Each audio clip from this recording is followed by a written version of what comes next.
Hello student, आज हम chapter 11 का सवैया 4 पढ़ने जा रहे हैं, जिसमें जो गोपी है वो अपने मन की बात है जो कह रही है, उसी का वर्णन करते हुए यहाँ पर कहा गया है। कानन माने कानों में, दे माने दे करके, अंगुली माने अंगुली, रही वो माने रहूँगी। तो गोपी कह रही है कि मैं अपने कानों में अंगुली दे करके रहूँगी, लेकिन कब रहूँगी? जब ही मुरली धुन मंद बजे है।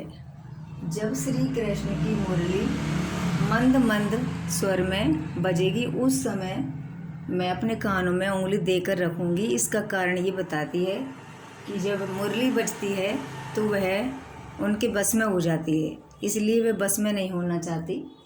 मोहनी तानन सो रसखानी, रसखान जी के माध्यम से है जो गोपी कह रही है कि मोहनी तानन, जब ये मोहनी तान बजाते हैं अपनी मुरली से तो मैं उनके बस में हो जाती हूँ। इसलिए अटा चढ़े गोधन गेहे तो गेहे, इसलिए श्री कृष्ण चाहे ऊपर, अटा का मतलब होता है जो छत के ऊपर कमरा होता है उस पर चढ़ करके, गोधन होता है ब्रज में गाए जाने वाला एक गीत होता है, उसको गेहे तो गेहे चाहे गाते रहें और फिर गायों को बुलाते रहें। मोहनी तान सुनाते हुए श्री कृष्ण चाहे ऊपर छत पर अटरिया पर, ऊंची अटरिया पर चढ़ जाएं और फिर गोधन ब्रज में गाए जाने वाले गीत को गाते रहें और गायों को बुलाते रहें, मुझे कोई फ़र्क नहीं पड़ेगा। तेरी कहो सिगरे, तेरी माने पुकार करके, कहो माने कह देती हूँ, सिगरे माने सारे, ब्रज लोगों माने ब्रज के लोगों से।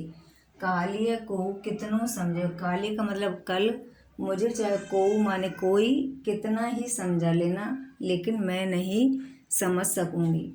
माई रिवा मुख की मुस्कानी, वह कह रही है कि हे माई, मुख की मुस्कान की, मधुर मुस्कान वाले श्री कृष्ण की जो मधुर मुस्कान है वो इतनी आकर्षित है कि समारी न जहे, कि उसके बस में रहे बिना कोई रह नहीं सकता है। तो न जह, तो अब कह रही है कि माई श्री कृष्ण के मुँह की मधुर मुस्कान इतनी आकर्षित है कि कोई उनके बस में हुए बिना नहीं रह सकता है।